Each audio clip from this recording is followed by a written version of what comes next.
স্বাগত দীপ্ত সংবাদে, আপনাদের সাথে আছি আমি ইয়াসমিন সুমনা। শুরুতেই সংবাদ শিরোনাম।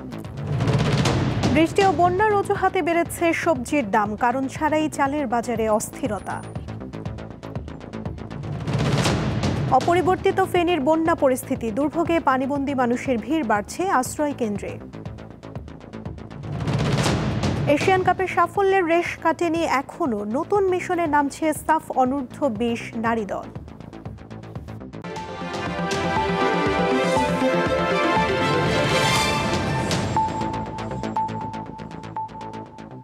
এবারে বিস্তারিত। বৃষ্টি ও বন্যার অজুহাতে সব ধরনের সবজি ও কাঁচা পণ্যের দাম বেড়েছে। কাঁচামরিচ 60 টাকা থেকে লাফ দিয়ে প্রতি কেজি 400 টাকায় বিক্রি হচ্ছে। কোনো কারণ ছাড়াই বেড়েছে চালের দাম। সব ধরনের চালে বস্তা প্রতি বেড়েছে 100 থেকে 150 টাকা করে। মিনিকেট 76 টাকা থেকে এখন 82-84 টাকা, নাজের শাইল 90 থেকে 92 টাকা ও মোটা চাল 60 টাকা কেজি দরে বিক্রি হচ্ছে।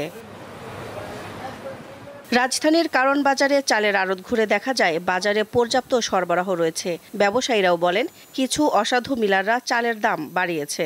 প্রতি সপ্তাহে দাম বাড়ে। ঈদের আগে যে চালের দাম আসছিল আপনার মিনিকেট আসছিল 3500-3450, এটা বর্তমানে চলতে 4000 টাকা। সরকার অবশ্যই এটা খতিয়ে দেখে একটা ব্যবস্থা নেওয়া দরকার মনে করি। এই দেশের মানুষ কিছু পাবে না, কিচ্ছু পাবে না। যদি পারতো তাহলে এত কষ্ট করতো না বাংলাদেশের মানুষ। 18 কোটি 40-50 টাকায় কোনো বাজার নাই। কারণ যেহেতু চাল খেতে হবে, না খেতে উপায় নাই। এখন জুলুম হলে তো কিছু করার থাকে না। বৃষ্টি ও বন্যার খবর শুনলেই রাজধানীর কাঁচা বাজারগুলোতে বেড়ে যায় সবজি সহ নিত্যপণ্যের দাম।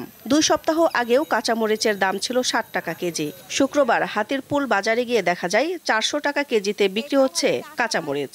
সবজির মধ্যে বেগুনের দাম সবচেয়ে বেশি। প্রকারভেদে 100 থেকে 140 টাকায় বেগুন বিক্রি হচ্ছে।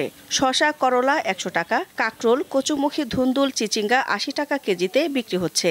এতে হিমশিম খাচ্ছেন ক্রেতারা। 3-4 টাকা এমন দাম, প্রচুর দাম। আমরা কেজি বেশি 400 টাকা কেজি, আমাদের 340 টাকা কেজি কিই না কাঁচামরিচ। দামটা মোটামুটি একটু বেশি, সামান্য ওইরকম এখনো এরকম কমে নাই প্রাইসটা, মোটামুটি একটু বেশি প্রাইস। অ্যাকচুয়ালি যারা সীমিত আয়ের লোক তাদের পক্ষেই কষ্টকর হয়ে যায়, কারণ তার বাজেট তো সীমিত, এর মধ্যে তাদের চলতে হয় আর। মাছের দাম কিছুটা বাড়তি, তবে স্থিতিশীল রয়েছে গরু ও খাসির মাংসের দাম। দিলশা দানি, দীপ্ত সংবাদ, ঢাকা। ফেনীর বন্যা পরিস্থিতি প্রায় অপরিবর্তিত রয়েছে। মুহুরী, কহুয়া ও শিলোনিয়া নদীর বেড়িবাঁধের 22টি স্থান ভেঙে পরশুরাম, ফুলগাজী, ছাগলনাইয়া ও সদর উপজেলার শতাধিক গ্রাম এখনও পানিতে তলিয়ে। এতে লাখো মানুষ পানিবন্দী অবস্থায় আছেন। বন্ধ হয়ে গেছে ফেনী পরশুরাম আঞ্চলিক মহাসড়ক যোগাযোগ। অনেক এলাকায় বিদ্যুৎ সংযোগ ও মোবাইল নেটওয়ার্ক বিচ্ছিন্ন হয়ে গেছে। 49টি আশ্রয় কেন্দ্রে 7000-এর বেশি মানুষ আশ্রয় নিয়েছেন। দুর্গতদের জন্য দ্রুত ত্রাণ কার্যক্রম চালাতে বরাদ্দ দেওয়া হয়েছে 17.5 লাখ টাকা। টানা বৃষ্টিতে নোয়াখালী শহরের মাইজদি ও চৌমুহনীর বিভিন্ন পাড়া মহল্লার বাসাবাড়ি পানিতে তলিয়ে রয়েছে। এতে চরম দুর্ভোগে রয়েছেন পানিবন্দী লোকজন। কবিরহাট, কোম্পানিগঞ্জ ও সুবর্ণচর উপজেলার অন্তত 300 পরিবারের সদস্য বিভিন্ন আশ্রয় কেন্দ্রে উঠেছেন।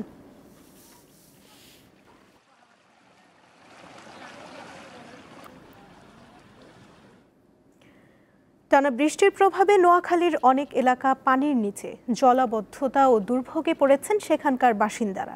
এ বিষয়ে জানাতে যুক্ত আছেন আমাদের সহকর্মী খায়রুল আনাম।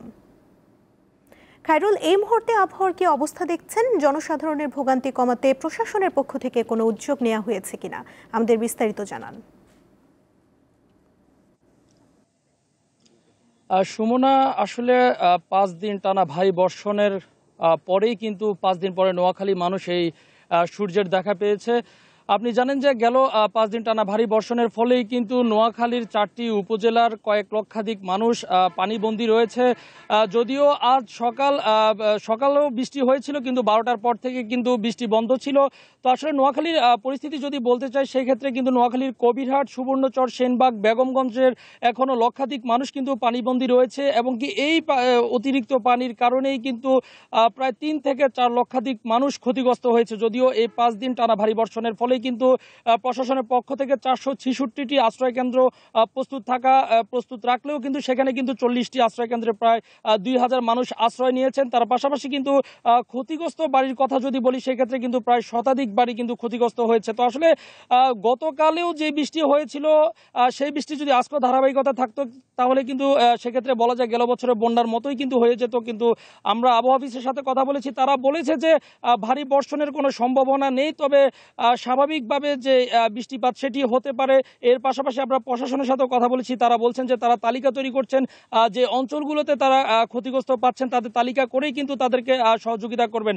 তো আসলে সুবর্ণা বলা যায় যে নোয়াখালীর কবিরহাট, সুবর্ণচর, সেনবাগ বা বেগমগঞ্জ, বিশেষ করে নোয়াখালী যে সদর সেখানে কিন্তু একদম নাজুক অবস্থা। কোনো ড্রেন পরিষ্কার না থাকার কারণে কিন্তু এখন পর্যন্ত প্রত্যেকটা হাউজিং, প্রত্যেকটা বাসা বাড়ির রান্না পর্যন্ত করতে পারছে না, কারণ পুরোটাই পানি জমে আছে। তার পাশাপাশি সরকারি যে আশ্রয়ন প্রকল্পগুলো রয়েছে সেখানের অবস্থাও খুবই নাজুক, পানি প্রায় হাঁটু সমান পর্যন্ত জমে আছে। তো আসলে সুবর্ণা বলা যায় এখন যে সূর্যের দেখা মিলেছে, এই সূর্যের দেখার যদি আরও 2-3 দিন মিলে সেক্ষেত্রে কিন্তু পানি পরিস্থিতি অনেকটাই স্বাভাবিক হবে বলে আবহাওয়া অফিস আমাদেরকে জানিয়েছে। তো সর্বশেষ বলা যায় যে নোয়াখালীতে পানিবন্দী এখনো প্রায় লক্ষাধিক মানুষ রয়েছে, তার পাশাপাশি প্রায় 3 শতাধিক মানুষ ক্ষতিগ্রস্ত হয়েছে। তবে আশ্রয়কেন্দ্র প্রস্তুত রাখা হয়েছে এবং কি ক্ষতিগ্রস্ত যারা রয়েছেন তাদের তালিকা তৈরি করে কিন্তু সাহায্যের হাত বাড়িয়ে দিবেন এমনটি আমরা জানতে পেরেছি। তো এই ছিল নোয়াখালীর বেগমগঞ্জ থেকে আমার কাছে সর্বশেষ। সুমনা। খায়রুল, আপনাকে ধন্যবাদ। আগামী 3 থেকে 4 দিন দেশের প্রায় সকল বিভাগে হালকা থেকে মাঝারি ধরনের বৃষ্টিপাত হতে পারে। তবে লঘুচাপ কেটে যাওয়ায় এবং মৌসুমী বায়ু সক্রিয় না থাকায় এ সময় তাপমাত্রা বৃদ্ধি পাবে। শুক্রবার সকালে এমন পূর্বাভাস জানিয়েছে আবহাওয়া অফিস। আবহাওয়ার পূর্বাভাসে বলা হয়েছে রাজশাহী, ঢাকা, খুলনা, বরিশাল, চট্টগ্রাম ও সিলেট বিভাগের কিছু কিছু জায়গায় অস্থায়ীভাবে দমকা অথবা ঝোড়ো হাওয়া সহ বৃষ্টি অথবা বজ্র সহ বৃষ্টি হতে পারে। 16 তারিখের আগে দেশে সার্বিকভাবে ভারী বৃষ্টিপাতের কোনো সম্ভাবনা আপাতত আমরা দেখছি না। অর্থাৎ এই সময়ে সারা দেশের আবহাওয়া বৃষ্টি থাকবে, তবে সেটা হালকা থেকে মাঝারি ধরনের বৃষ্টি থাকবে। টানা 3 দিনের মুষলধারায় বৃষ্টিতে সাতক্ষীরা পৌরসভার অধিকাংশ ওয়ার্ডে জলাবদ্ধতা সৃষ্টি হয়েছে। বসতবাড়ি, রান্নাঘর ও গোয়ালঘরে পানি উঠেছে, ডুবে গেছে টিউবওয়েল। সুপেয় পানি সংকটের পাশাপাশি ভেঙে পড়েছে স্যানিটেশন ব্যবস্থা।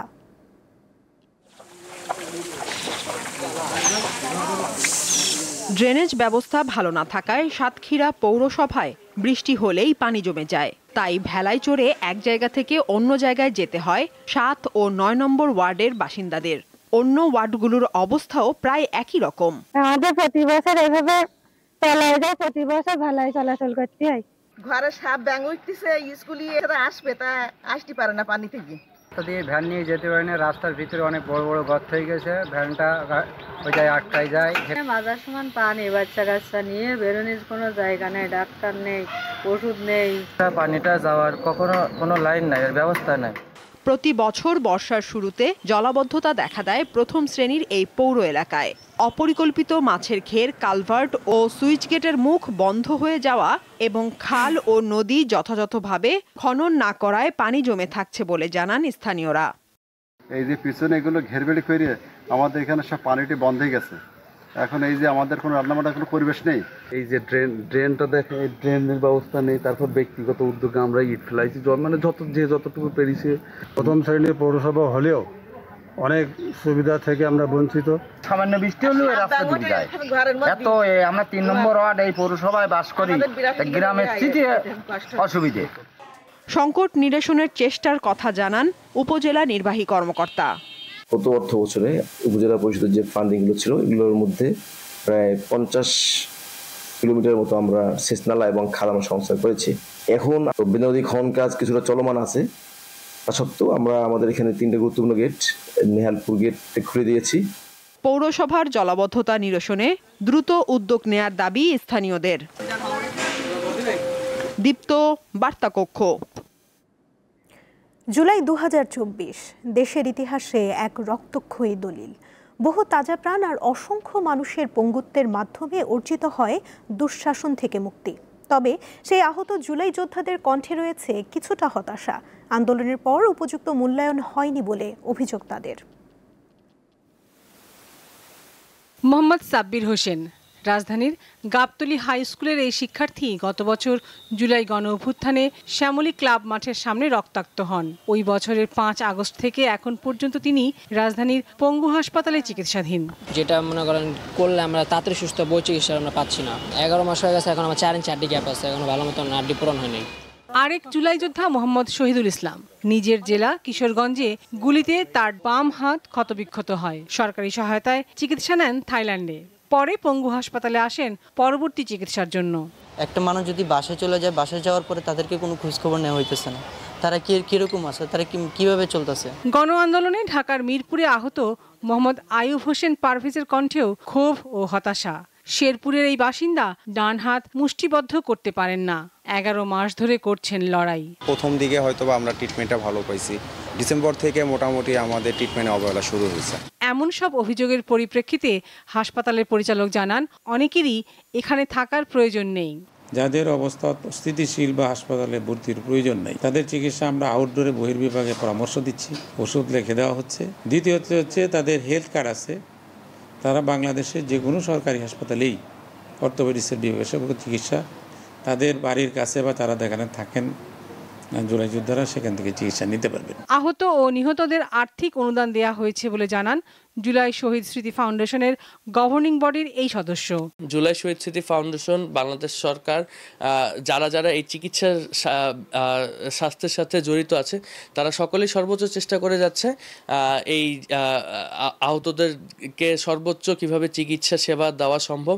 জুলাই আন্দোলনের শহীদ ও আহতরা তাদের ন্যায্য প্রাপ্য বুঝে পাননি বলছেন এই আন্দোলনের নেতারা।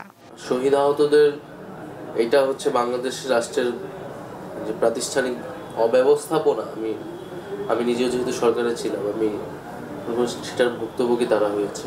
সরকার নানা ধরনের উদ্যোগ নিয়েছে, বাজেট পাস হয়েছে, নতুন বাজেটও তাদের জন্য বরাদ্দ রয়েছে, কিন্তু সেই সুবিধাগুলো তাদের কাছে পৌঁছাতে নানান ধরনের জটিলতা তৈরি হয়। এটা ব্যবস্থাপনার ত্রুটি আমি মনে করি। এখন পর্যন্ত শহীদ পরিবার এবং আহতদেরকে নিয়ে যেই ধরনের পুনর্বাসন প্রক্রিয়া, চিকিৎসা প্রক্রিয়া যত দ্রুত এবং যত ভালোভাবে হওয়ার কথা ছিল ততটুকু হয়নি।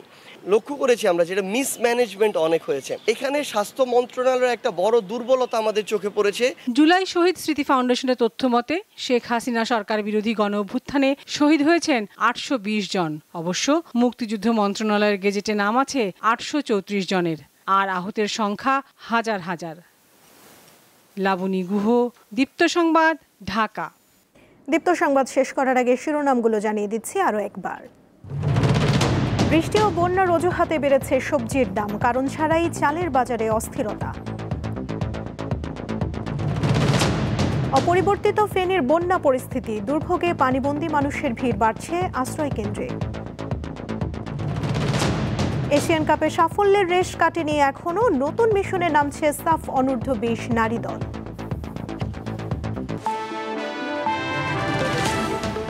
এই ছিল এখনকার মতো। এরপর বিকেল 4টায় দীপ্ত স্পোর্টস দেখার আমন্ত্রণ রইল। এছাড়া আরও তথ্য এবং বিনোদন জগতের নানা খবর পেতে যুক্ত থাকুন দীপ্ত ডিজিটাল প্ল্যাটফর্মের সাথে। ধন্যবাদ সবাইকে।